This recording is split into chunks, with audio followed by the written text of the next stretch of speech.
50 to 80% discount సరే, నాణ్యత ఉందా? Don't worry. ఏ ఫ్యాక్టరీలో అయితే మిగతా బ్రాండ్స్ మందులు తయారు చేయబడతాయో అదే ఫ్యాక్టరీలో మెడ్ప్లస్ బ్రాండ్స్ మందులు కూడా తయారు చేస్తారు. Best quality, best price, always MedPlus. America అధ్యక్షుడిగా ట్రంప్ గెలిచాక బంగారం ధరలు పడిపోవడం మొదలుపెట్టాయి. అసలు ట్రంప్ గెలవడానికి బంగారం ధరలు పడిపోవటానికి ఏంటి లింక్?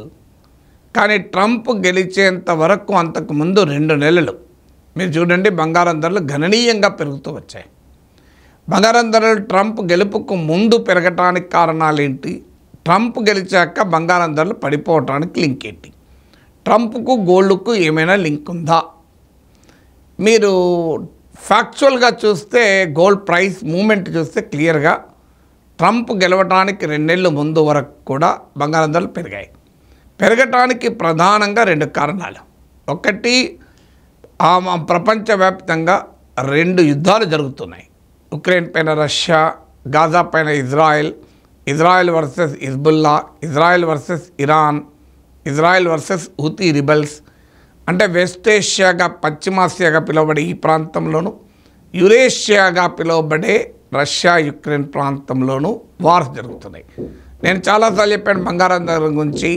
యుద్ధాలు జరిగినప్పుడల్లా జియో పాలిటిక్స్ అంటారు.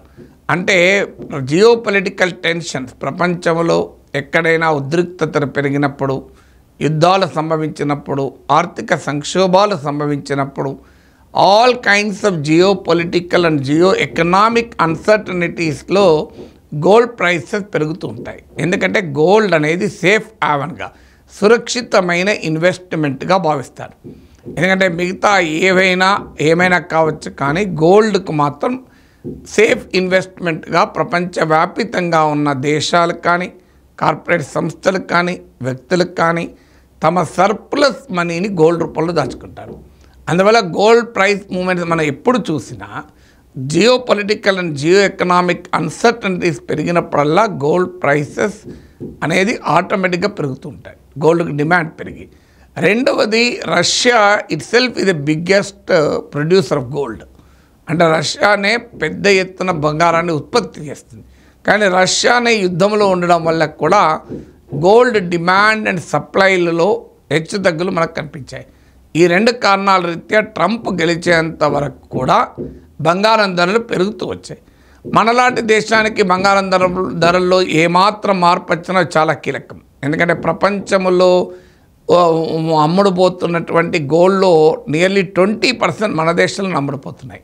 అంటే India accounts for nearly 20% of the world's gold consumption.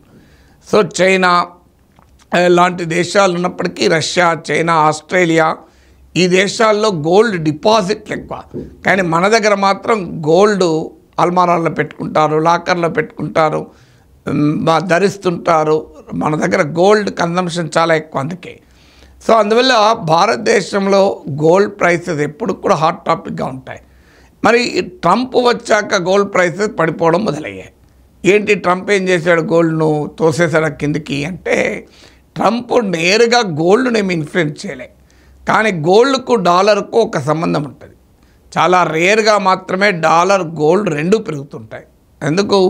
Geo political and Jio economic uncertainties ఉన్నప్పుడు పెట్టుబడులకు కూడా డాలర్ రూపంలోకి మారుతూ ఉంటాయి. అలాగే గోల్డ్ కూడా కొంటూ ఉంటారు. నార్మల్ సర్కమ్స్టాన్సెస్లో డాలర్ పెరిగితే గోల్డ్ తగ్గుతుంది, డాలర్ తగ్గితే గోల్డ్ పెరుగుతుంది. మీకు ఇది కామన్ ట్రెండ్, డాలర్కు గోల్డ్కు ఉండేటువంటి రిలేషన్షిప్ అది. మీకు ట్రంప్ అమెరికా ఫస్ట్ అనే విధానాలు, మేక్ అమెరికా గ్రేట్ అగైన్ అనే విధానాలు, నేను అధికారంలోకి వస్తే చైనా పైన, ఇండియా పైన, బ్రెజిల్ పైన నేను టారిఫ్ రిస్ట్రిక్షన్లు పెడతానని ప్రకటించడము, ఈ ప్రొటెక్షనిస్ట్ ఎకనామిక్ పాలసీస్ రక్షిత ఆర్థిక విధానాలు అనుసరించడం వల్ల సహజంగానే ట్రంప్ వచ్చే వరకు అమెరికన్ డాలర్ స్ట్రెంథన్ కావడం మొదలైంది. నేను గతంలో కూడా ఒక వీడియోలో చెప్పాను, ట్రంప్ వచ్చాక డాలర్ ఎందుకు పెరిగింది, ట్రంప్ రావడంతో భారత రూపాయి ఎందుకు పతనమైందని కూడా మాట్లాడాను. సో ట్రంప్ వచ్చాక అమెరికన్ ఎకానమీ పైన ఆసక్తి పెరిగింది, అమెరికన్లో పెట్టుబడులు పెట్టేవారు పెరిగారు. అందుకే మీరు చూడండి, ఫారిన్ డైరెక్ట్ ఇన్వెస్ట్మెంట్ కూడా ఇండియా నుంచి వెళ్ళిపోవడం పెరిగింది.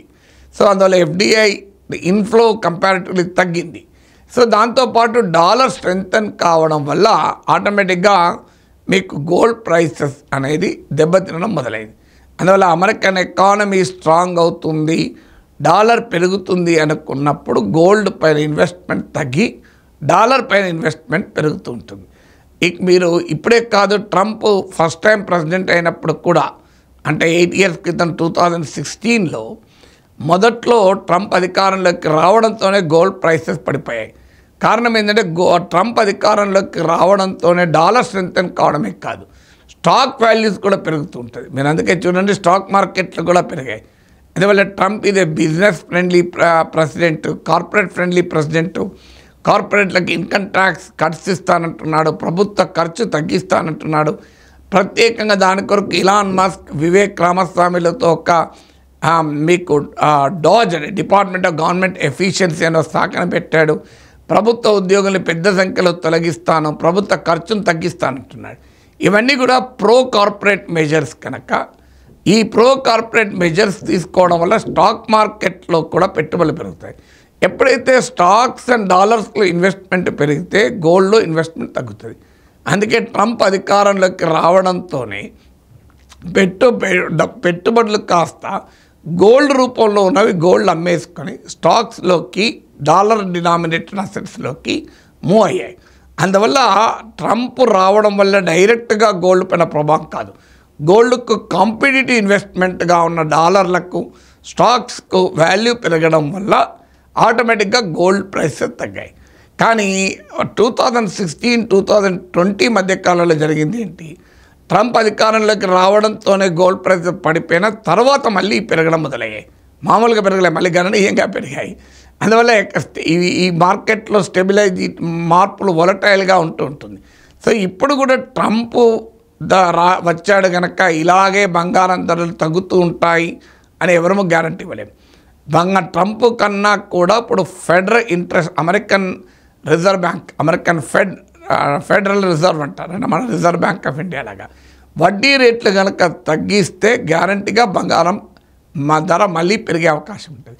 వడ్డీ రేట్లు పెంచితే బంగారం ధర పడిపోతుంది. ఎందుకంటే వడ్డీ రేట్లు పెరిగితే అమెరికన్ ఎకానమీలో బెటర్ రిటర్న్ వస్తుంది కనుక డాలర్ రూపంలో ఇన్వెస్ట్మెంట్కు ప్రియారిటీ ఇస్తారు. అందువల్ల ఇప్పుడు చూడాలి ఫెడరల్ రిజర్వ్స్ వడ్డీ రేట్లను తగ్గిస్తుందా, తగ్గించదా, సేమ్ ఉంటుందా అని. దాంతోపాటు ట్రంప్ పవర్లోకి రాకముందే చెప్పాడు, నేను అధికారంలోకి రావడానికి యుద్ధాలు ఆపుతానని. మరి గాజాలో ఇజ్రాయెల్ యుద్ధం ఆపుతాడో లేదో తెలియదు, కానీ ఉక్రెయిన్ యుద్ధం మాత్రం ఆగే సూచన కనబడుతోంది. సో ఒకవేళ నిజంగానే ట్రంప్ ఉక్రెయిన్ యుద్ధాన్ని ఆపితే జియో పొలిటికల్ టెన్షన్స్ తగ్గి మీకు గోల్డ్కి డిమాండ్ తగ్గేటువంటి అవకాశం ఉంటుంది. కానీ అదే సమయంలో ట్రంప్ ఇరాన్తో పెట్టుకుంటాడు, చైనాతో పెట్టుకుంటాడు. సో అందువల్ల ఇవి మళ్ళీ కొత్త జియో ఎకనామిక్ టెన్షన్స్ కూడా పెంచే అవకాశం ఉంది.